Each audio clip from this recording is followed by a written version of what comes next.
Mr. President,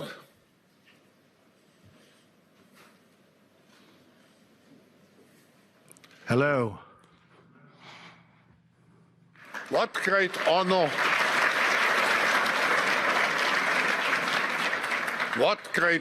and pleasure to welcome you back to the Davos community.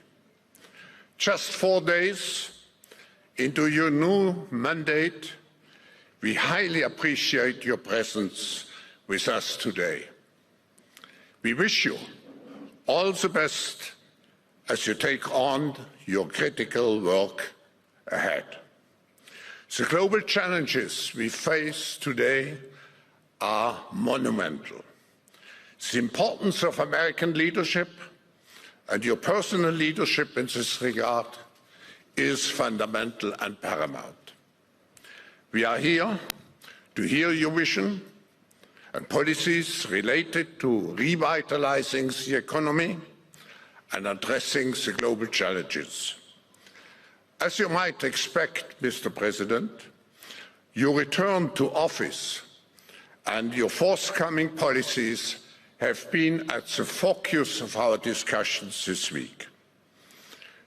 The discussions among 3,000 political and business leaders from over 130 countries who came together here in Davos. We look forward to hearing first from you and then to the follow-up discussion with business leaders, moderated by my colleague Børge Brende. Ladies and gentlemen, the President of the United States, Donald J. Trump.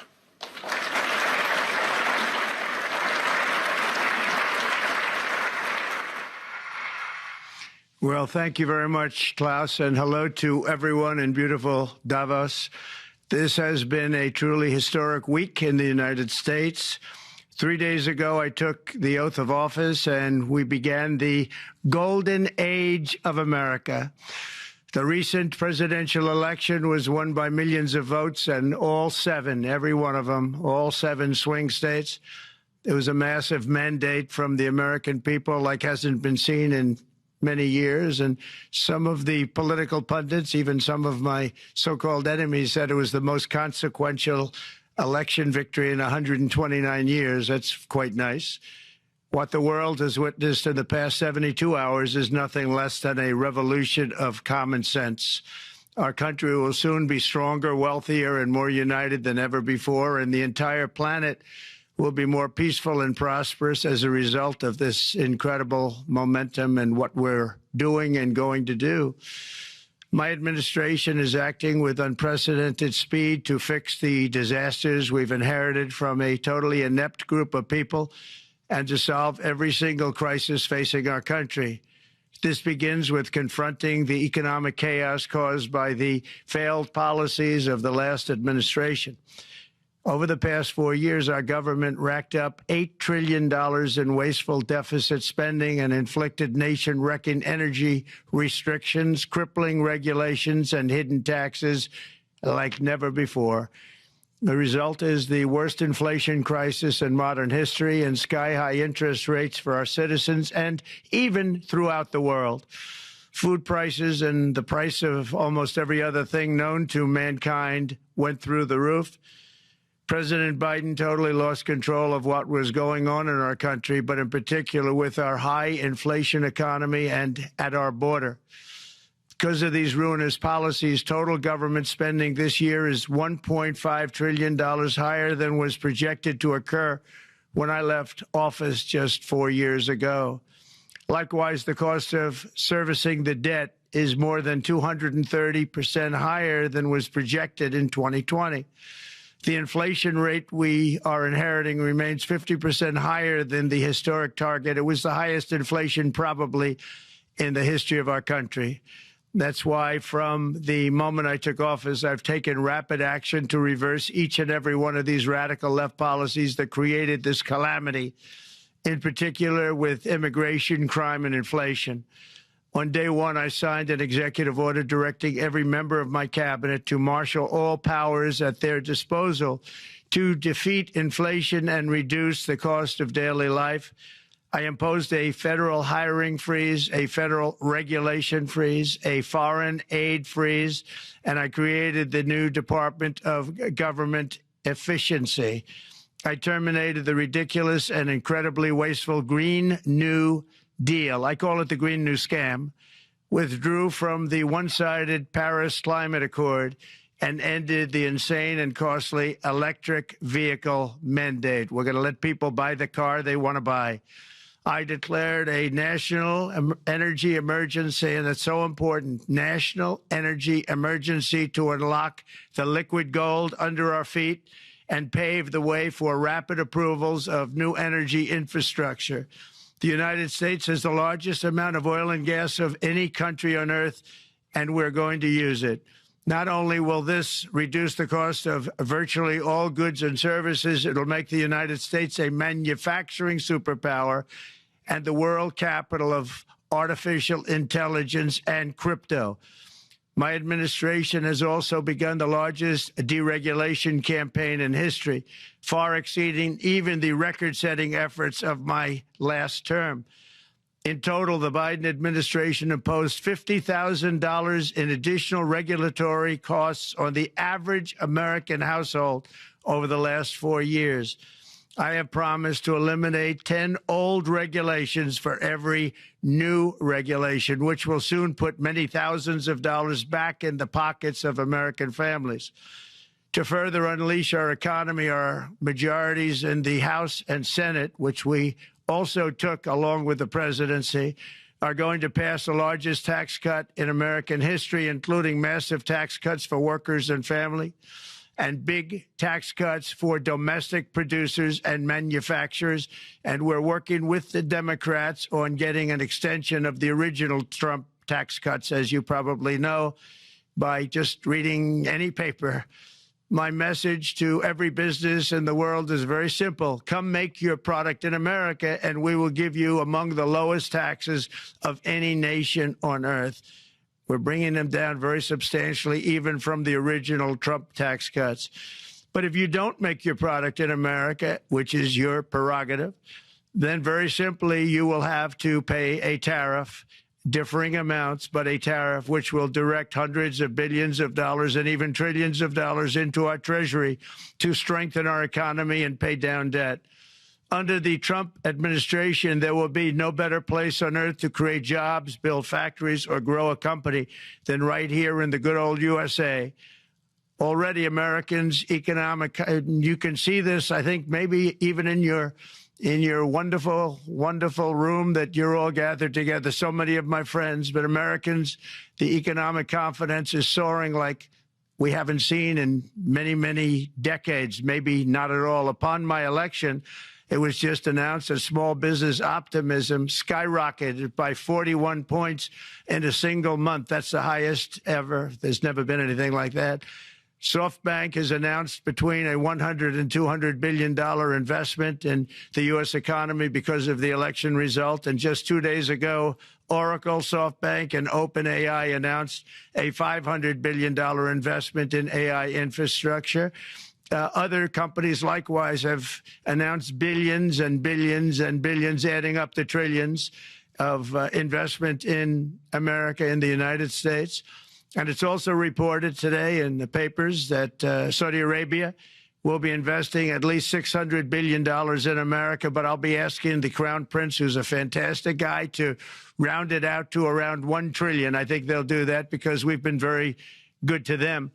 And I'm also going to ask Saudi Arabia and OPEC to bring down the cost of oil. You got to bring it down, which, frankly, I'm surprised they didn't do before the election. That didn't show a lot of love by them not doing it. I was a little surprised by that. If the price came down, the Russia-Ukraine war would end immediately. Right now, the price is high enough that that war will continue. You got to bring down the oil price. You got to end that war. They should have done it long ago. They're very responsible, actually, to a certain extent, for what's taking place. Millions of lives are being lost. With oil prices going down, I'll demand that interest rates drop immediately, and likewise, they should be dropping all over the world. Interest rates should follow us. All over, the progress that you're seeing is happening because of our historic victory in a recent presidential election.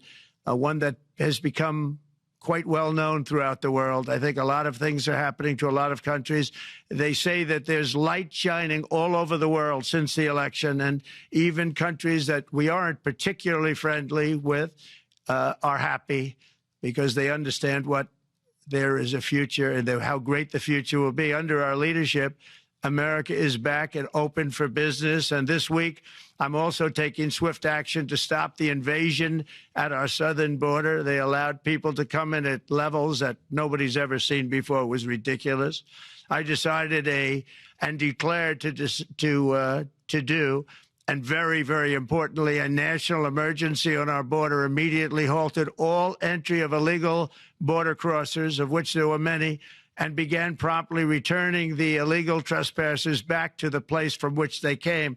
That action, as you've probably seen, has already started very strongly. I've deployed active duty U.S. military and National Guard troops to the border to assist in repelling the invasion. It was really an invasion.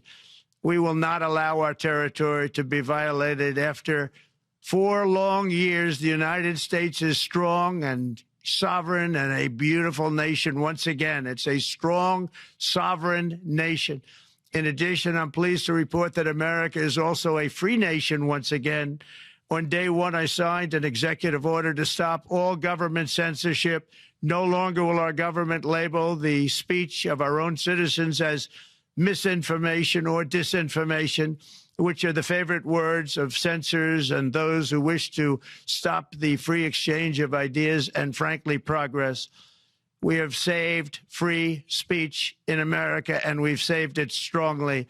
With another historic executive order this week, I also ended the weaponization of law enforcement against the American people and, frankly, against politicians, and restored the fair, equal, and impartial rule of law.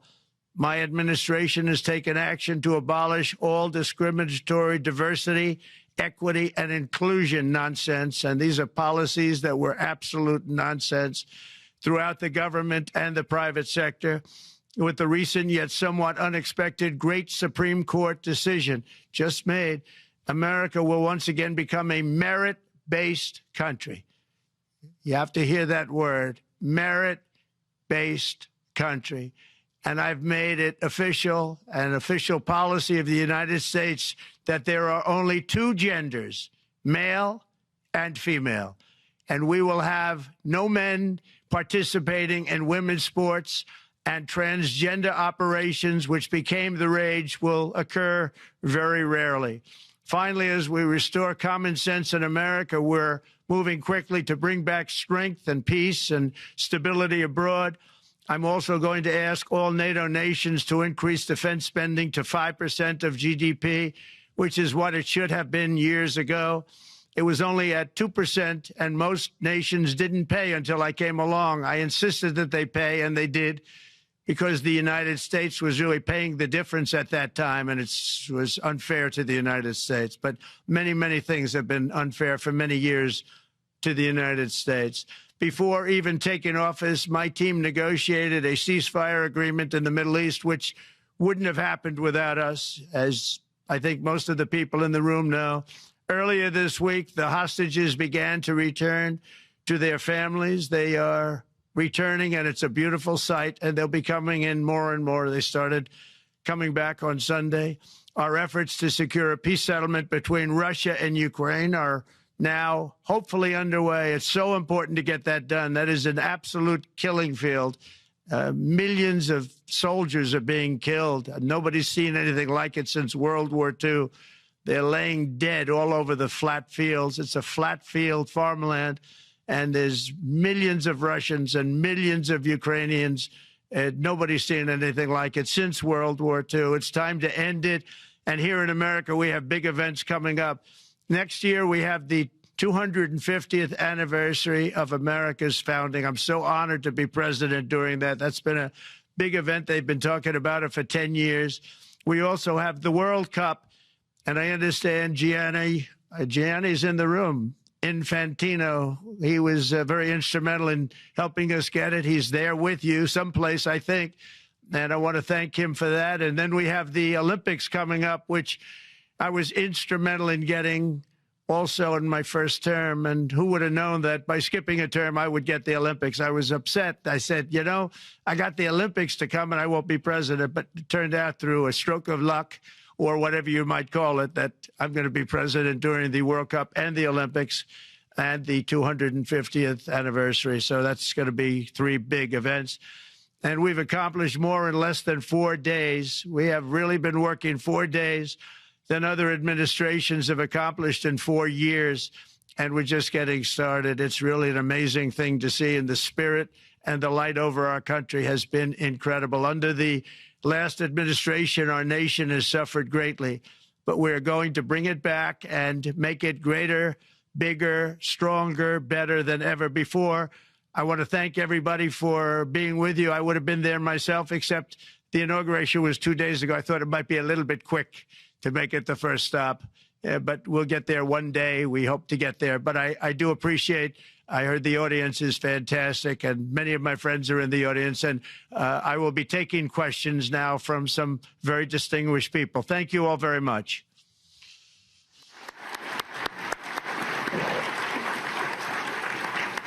Thank you very much, Mr. President, for that very powerful speech. And I think you could hear the applause all the way from Davos to the White House. But next year it will be even better, because then you can get the applause here in Davos. So we wish you welcome to our village next year. We hope to see you. Thank you very much. So we also know, Mr. President, that you open up for interaction here. We have a great panel with some of the most distinguished business people in the world. Let me start with someone that you know really well, that I think is almost a neighbor of you in Florida.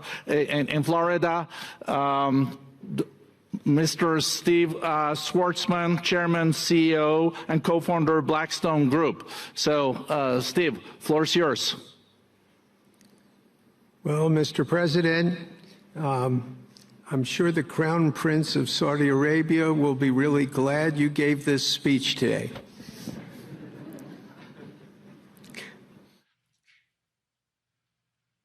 You've had the busiest 4 days that anybody can imagine, and congratulations for that. My question is about some of the things I've observed here at Davos. It's a terrific forum. I've met lots of people, as usual. I think I've been here 30 years. And a lot of the European business people have expressed enormous frustration with the regulatory regime in the EU. And they attribute slower growth rates here because of the numerous factors, but especially because of regulations. And you've taken a completely different approach in this area. And if you could explain the theory of what you're doing, how you're going to do it, and what you expect the outcome to be, I'd appreciate it.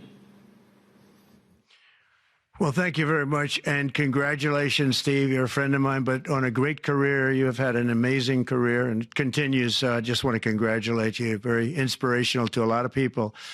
I want to talk about the EU, because you mentioned specifically that I've also had a lot of friends and leaders of countries. I've gotten to know them all my first term and a little bit during this period of 4 years, and know them well, like them a lot, but they're very frustrated because of the time everything seems to take to get approved, environmental impact statements for things that you shouldn't even have to do that, and many, many other ways that it takes.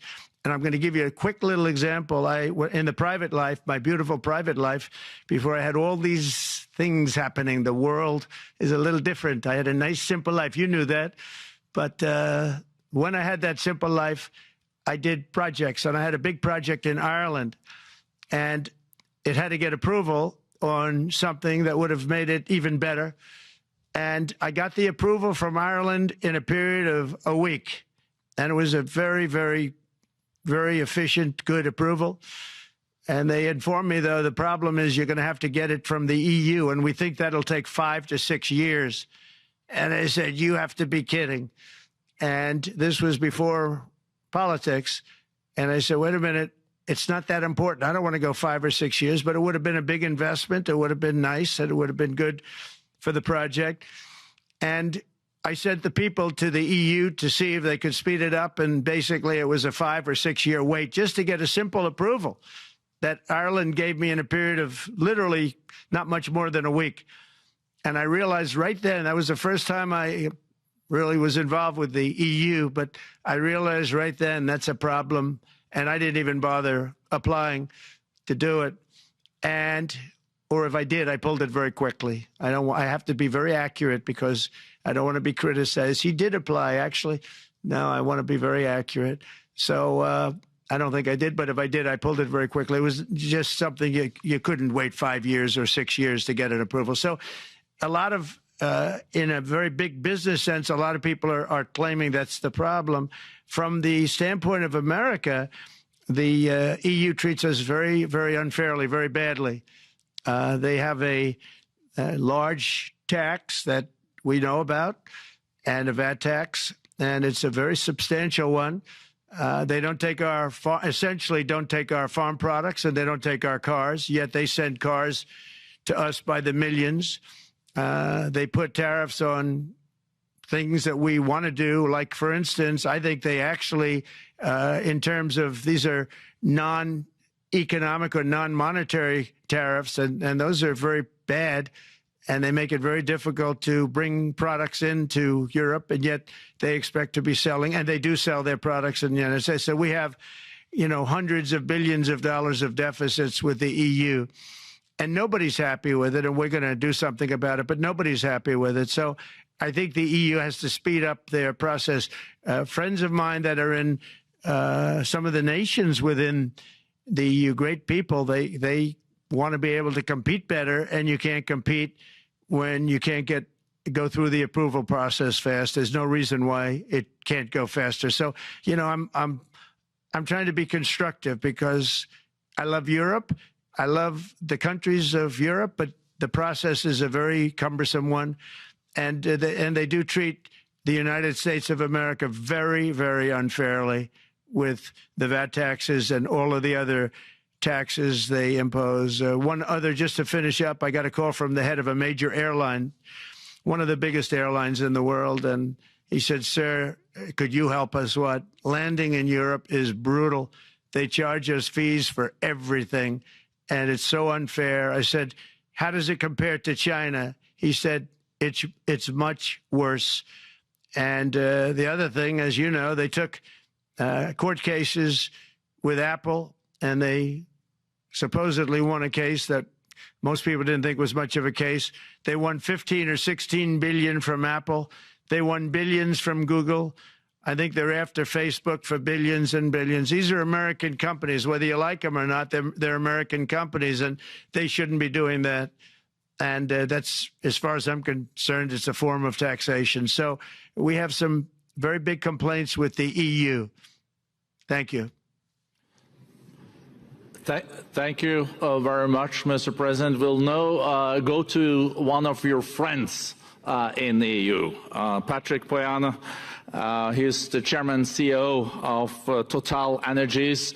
I guess you have a question ready, Patrick, for the President.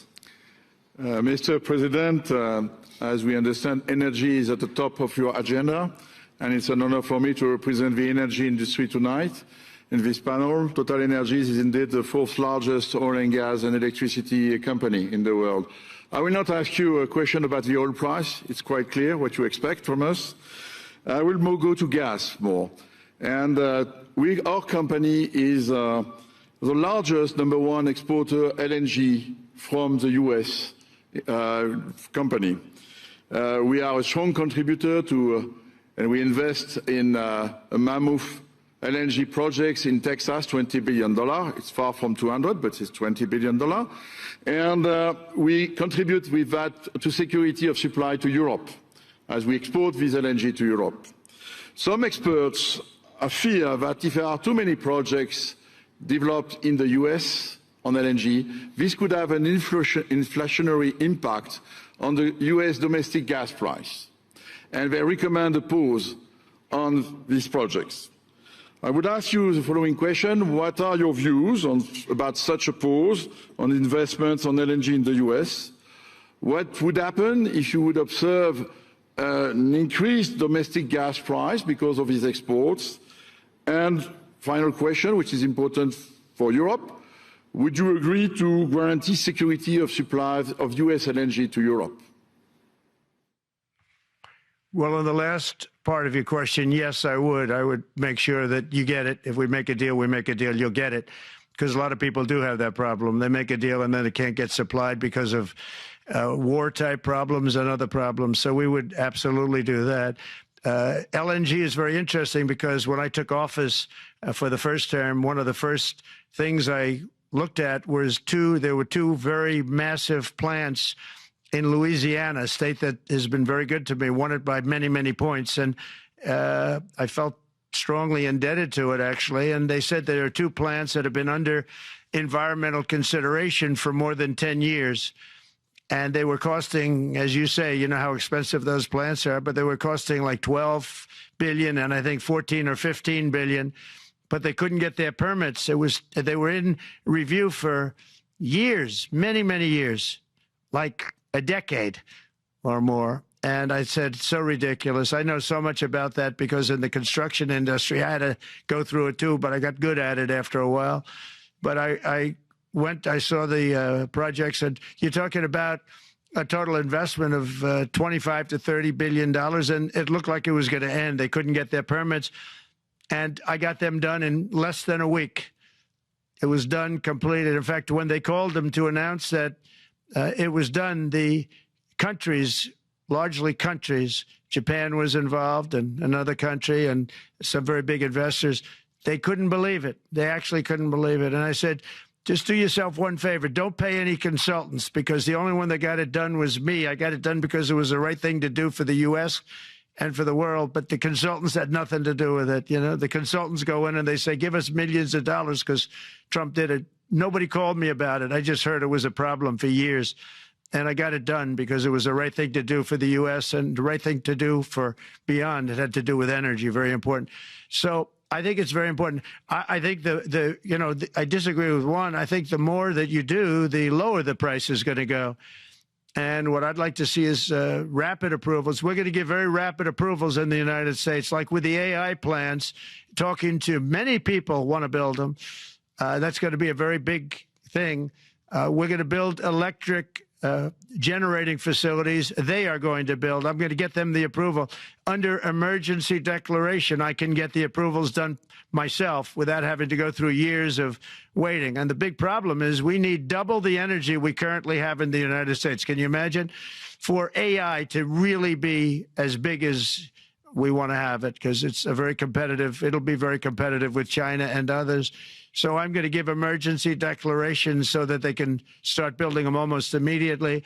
And I think it was largely my idea because nobody thought this was possible. It wasn't that they were not smart because they're the smartest, but I told them that what I want you to do is build your electric generating plant right next to your plant as a separate building connected. And they said, wow, you're kidding. And I said, no, I'm not kidding. You don't have to hook into the grid, which is old and, you know, could be taken out. If it's taken out, they wouldn't have any way to get any electricity. So we are going to allow them to go on a very rapid basis to build their plant, build the electric generating plant. They can fuel it with anything they want, and they may have coal as a backup, good, clean coal, you know. If there were a problem with a pipe coming in, as an example, you're going with gas, oil or gas, and a pipe gets blown up or for some reason doesn't work, there are some companies in the U.S. that have coal sitting right by the plant so that if there's an emergency, they can go to that short-term basis and use our very clean coal. So that's something else that a lot of people didn't even know about, but nothing can destroy coal, not the weather, not a bomb, nothing. It might make it a little smaller, might make it a little different shape, but coal is very strong as a backup. It's a great backup to have that facility, and it wouldn't cost much more money. And we have more coal than anybody. We also have more oil and gas than anybody. So we're going to make it so that the plants will have their own electric generating facilities attached right to their plant. They don't have to worry about a utility. They don't have to worry about anything. And we're going to get very rapid approvals. Thank you. Thank you so much, Mr. President. We'll now go to another CEO that you know very well, Brian Moynihan, the CEO and Chair of Bank of America. Good afternoon, Mr. President, and congratulations, and obviously an eventful week for you and your family. If you remember, 5 years ago, you came here and we walked among 150 CEOs from all over the world, and you engaged with them about your policies and your procedures. This year, you're not here, and yet this week was eventful from the orders that you mentioned earlier, literally a wave of orders coming out on immigration, on trade, and many other matters.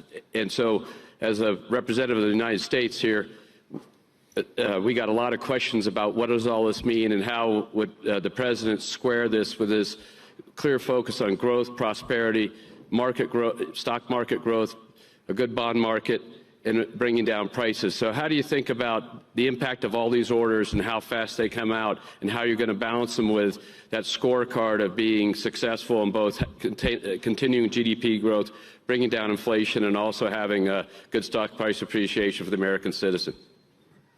Well, I think it's going to actually bring down inflation. It's going to bring up jobs. We're going to have a lot of jobs. We're going to have a lot of companies moving in. You know, Brian, we're at 21%. It was at 40%, and I got it down to 21%, the corporate tax. And it was actually, if you look at state and city, it was in many cases much higher than 40%. I got it down to 21%.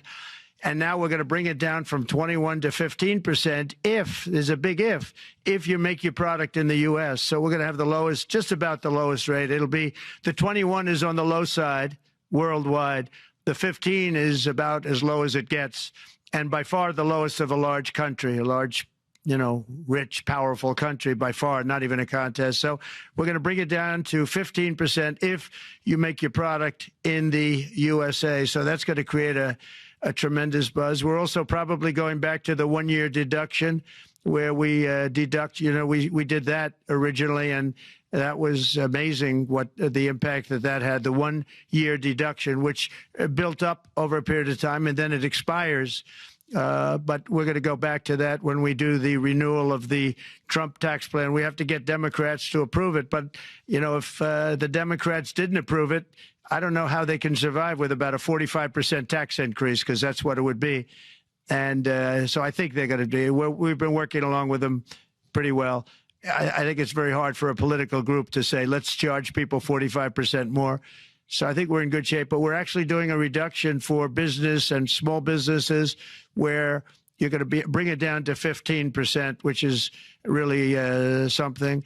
And by the way, speaking of you, and you've done a fantastic job, but I hope you start opening your bank to conservatives, because many conservatives complain that the banks are not allowing them to do business within the bank, and that included a place called Bank of America. They don't take conservative business.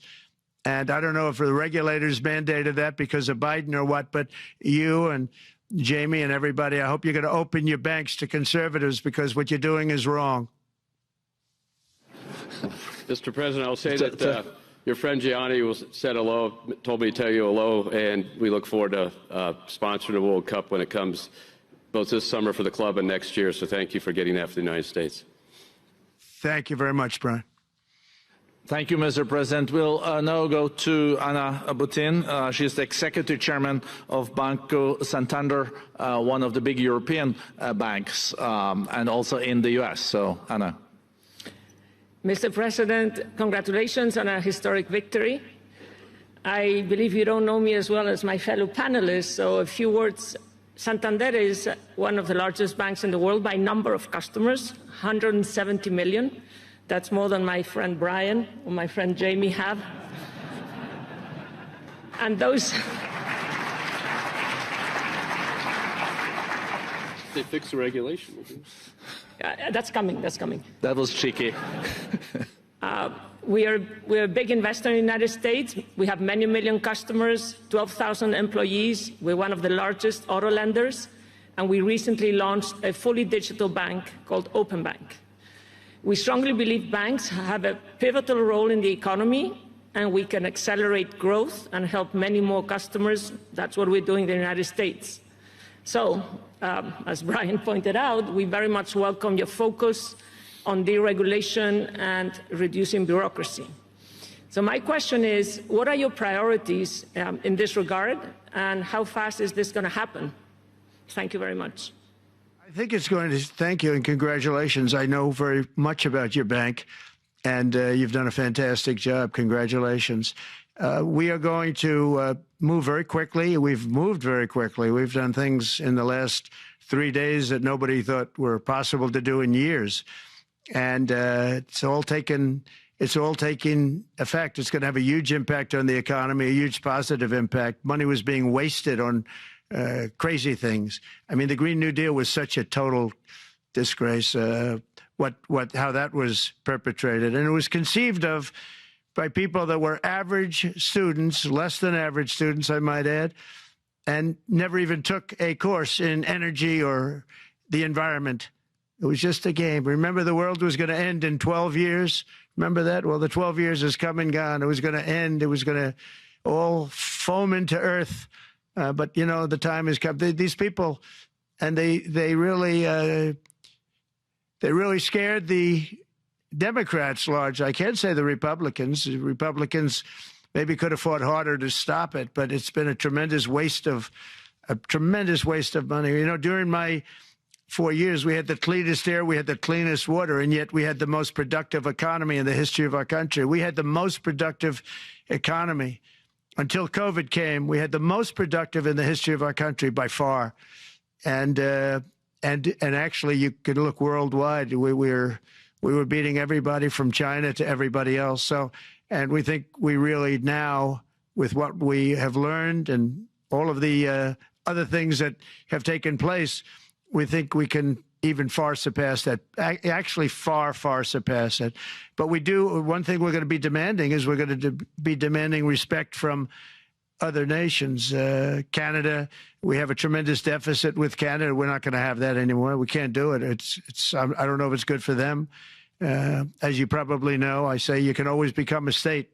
And if you're a state, we won't have a deficit. We won't have to tariff you, et cetera, et cetera. But Canada has been very tough to deal with over the years, and it's not fair that we should have a $200 billion or $250 billion deficit.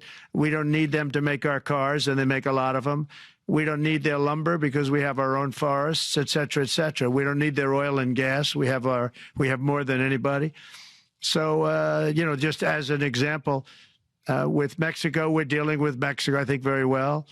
And we're just, you know, we just want to be treated fairly with other nations because there's hardly a nation in the world, and I blame this on us, and I blame it on politicians that, for some reason, mostly it's stupidity, but you could also say other reasons, but mostly stupidity. They've allowed other nations to take advantage of the U.S., and we can't allow that to happen anymore. You know, we have debt. It's a very small debt when you compare it to the value of the assets that we have, but we don't want to do that. We want to just have debt be obliterated, and we'll be able to do that fairly rapidly. And a lot of good things are going to happen. And honestly, good things are going to happen for the world, and good things are going to happen for the people that are dealing with us, allies and beyond allies. One thing very important, I really would like to be able to meet with President Putin soon and get that war ended. And that's not from the standpoint of economy or anything else. It's from the standpoint of millions of lives are being wasted.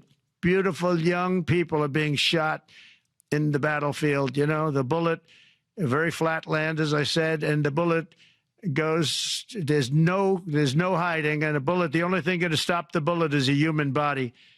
And you have to see, I've seen pictures of what's taken place. It's a carnage, and we really have to stop that war. That war is horrible. And I'm not talking economy. I'm not talking economics. I'm not talking about natural resource. I'm just talking about There's so many young people being killed in this war, and that's not including the people that have been killed as the cities are being, knocked down building by building. So we really should get that stopped. Likewise, in the Middle East, I think we've made a lot of progress in the Middle East, and I think that's gonna come along pretty well. Thank you.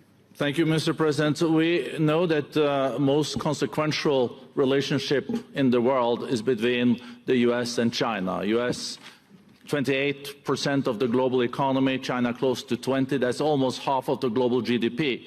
And we know that you called President Xi Jinping last Friday.